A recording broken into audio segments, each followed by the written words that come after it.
Já que o assunto é Cruzeiro, vamos pra Toca da Raposa, onde está a Lúcia Ciance, porque hoje também tem representação do Cruzeiro. E eu quero saber se tem novidade, Lúcia. Você já tá aí dentro, o Wanderson, por exemplo, saiu machucado no jogo contra o São Paulo. Vai voltar, tá se recuperando? Boa tarde, conta tudo, Lúcia. Ei, Maurício, muito boa tarde para você, para todo mundo que está com a gente. Ó, nesse momento, nem o próprio Wanderson tem novidades em relação ao joelho dele, né? No jogo contra o São Paulo, da vitória do Cruzeiro por 1-0, o Wanderson sentiu algumas dores no joelho e hoje ele vai passar por alguns exames, vai fazer essa reavaliação para ver a situação real. Leonardo Jardim, na coletiva pós-jogo, falou que acredita que não seja nada muito grave, que seja mais uma pancada e que os dias de folga, os dias sem jogos, iam contribuir com a recuperação, né, do Wanderson. O Cruzeiro teve folga na segunda, na terça-feira também, esse descanso aí para o Wanderson e o time se reapresenta hoje. O Wanderson se reapresenta também aqui na parte da tarde na Toca da Raposa para passar então por essa reavaliação. E a gente deve saber em breve, então, a real situação do joelho do Wanderson, mas torcer para que não seja nada. E hoje à tarde também vai ter a apresentação oficial das peças novas do elenco, né? O Kenny Arroyo, atacante, Cauã Moraes, lateral direito e também do Rian Guilherme, volante. Maurício. Semana muito importante, novidades, reforços. E vocês ficaram sabendo sobre os ingressos do Clássico de semana que vem? Foram esgotados, mas o torcedor teve problema na compra dos ingressos de sócio, não é isso, Lúcia? É isso, muitos torcedores, Maurício, reclamaram que na venda, né, a venda de ingressos, o Cruzeiro abriu uma venda extra de ingressos antes da venda geral. Alguns torcedores conseguiram comprar 4 ingressos por pessoa e outros reclamaram que não conseguiram um desconto previsto para o plano, né, do sócio torcedor. O Cruzeiro soltou uma nota falando sobre essa situação e disse que o clube alcançou 97 mil sócios torcedores, quase 100 mil, e que só tinha 59.461 ingressos e que essa confusão toda foi porque a demanda era muito alta, que não tinha ingresso para quem queria, mas o torcedor ficou na bronca, porque todo mundo quer ir para esse jogo, esse confronto de volta no Mineirão, então muitos torcedores ficaram sem ingresso e todo mundo quer ir lá assistir, né, Maurício? É um jogaço. Lúcia, obrigado pelas informações, bom trabalho. Vamos de seleção brasileira, que vai ter estreante. Caio Jorge, convocado pelo Ancelotti, pode ter uma oportunidade nos jogos contra o Chile amanhã e contra a Bolívia. Ele, inclusive, falou sobre esse bom momento que ele vive na carreira. Estava sentado no sofá com minha família e amigos, e quando ele falou meu nome ali foi uma explosão de sentimento, muita felicidade, alegria imensa. Caio Jorge, Cruzeiro. Gol! E que fase que ele está vivendo! Chama o Caio Jorge, que ele trava! Estou vivendo uma grande fase no Cruzeiro, também tô como artilheiro da competição. Espero manter essa fase boa para quando tiver a oportunidade aqui na equipe principal da seleção. A característica de um atacante é fazer gol, primeiro. 19 da camisa, mais 9 por vocação! Não, pretendo continuar sendo aquele Caio, alegre dentro de campo, muita velocidade, finalizando bem. Brilha de novo intensamente a estrela do Caio Jorge. Quero falar agora sobre o Cruzeiro, Kenny Arroyo. Atacante de 19 anos de idade, equatoriano, que pertencia ao Besiktas, já está em Belo Horizonte. O desembarque aconteceu nas últimas horas para que ele possa ser submetido a exames médicos para assinar contrato em definitivo com a Raposa.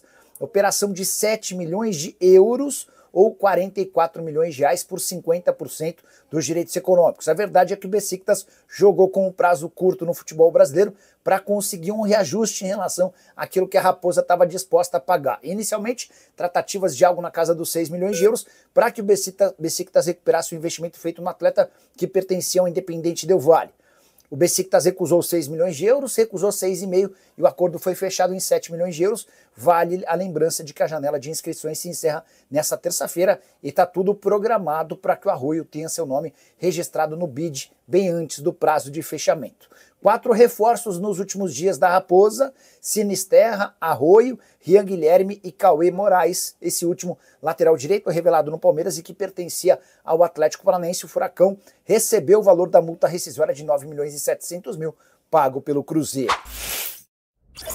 Hora de notícia importante sobre o Cruzeiro. Matheus Pereira, o grande craque do time, ainda não acertou a renovação do contrato. E o pior vem agora: não há pressa do jogador e de seu representante na extensão do vínculo, que se encerra em 30 de junho. Por que a notícia é tão ruim?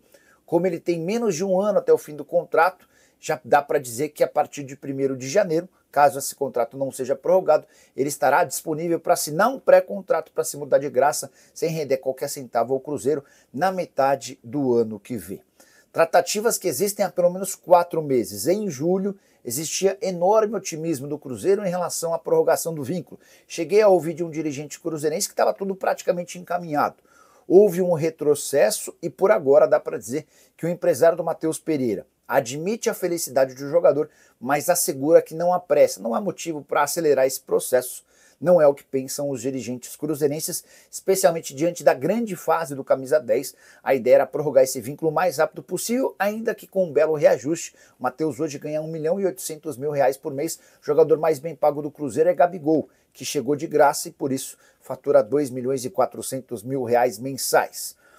Entre dirigentes do Cruzeiro, há a convicção de que não existe nenhuma chance de o Matheus Pereira assinar pré-contrato com outro clube do Brasil, deixando a Raposa de graça em julho. Se ocorrer de perder o atleta de graça, isso vai acontecer diante de alguma oferta estratosférica do exterior. Vale a lembrança de que o Matheus Pereira quase se mudou para o Zenit em janeiro. Na última hora foi a esposa dele quem determinou que o casal ficaria, até porque eles estavam esperando um bebê. Hora de falar sobre o Cruzeiro para te contar que o Atlético Paranaense emperrou um negócio da Raposa. O Cruzeiro é dono dos direitos econômicos do atacante Tevez, formado na base do clube. O Tevez foi emprestado ao Atlético Paranaense. E nos últimos dias, o Red Bull Bragantino, o Ludogorets e o Al Jazeera procuraram o Cruzeiro com a intenção de fechar negócio com o Tevez. O problema é que o Cruzeiro pediu a devolução do atleta junto ao Atlético Paranaense e ouviu que o jogador não seria devolvido. E isso nem diz respeito à utilização do Tevez, porque ele está com muito moral por lá. O Atlético Paranaense está fazendo uma represália, uma retaliação, depois de o Cruzeiro pagar a multa de R$9.700.000 para ficar com o lateral direito, Cauã Moraes, jogador formado na base do Palmeiras e repassado por Atlético Paranaense nessa temporada. O Cruzeiro acaba de tirar esse jogador por menos de R$10 milhões do Furacão. Como consequência, o Atlético falou, tá bom, você veio aqui e tirou meu jogador, certo? Então eu também não te devolvo o Tevez. Ele fica emprestado até o final da temporada. Esse contrato de empréstimo não previa a possibilidade de o Cruzeiro resgatar o jogador assim que o quisesse. Importante registrar que o Tevez, apesar das sondagens do Brasil e do exterior, não tem conseguido jogar no Furacão. Nas últimas 7 partidas, ele só esteve em campo um único minuto. Não parece ser alguém com moral com o técnico Odair Helman. Só para fechar o noticiário cruzeirense, contar que Wanderson não será problema para o jogo da volta contra o Atlético Mineiro, marcado para a próxima quarta-feira, jogo das quartas de final da Copa do Brasil. O Wanderson havia sentido problemas, muita gente preocupado com a situação. Dá para garantir que ele vai treinar normalmente nos próximos dias e estará em campo para o duelo contra o Galo. E aí, torcedor, espero que tenha gostado do vídeo. Deixe sua opinião nos comentários. Não esqueça também de deixar o like no vídeo, se inscreve no canal e ativa o sininho, porque aqui você acompanha em primeira mão todas as movimentações do Cruzeiro dentro e fora de campo. Então, se eu fosse você, me inscrevia para não perder nada. Um abraço e até o próximo vídeo.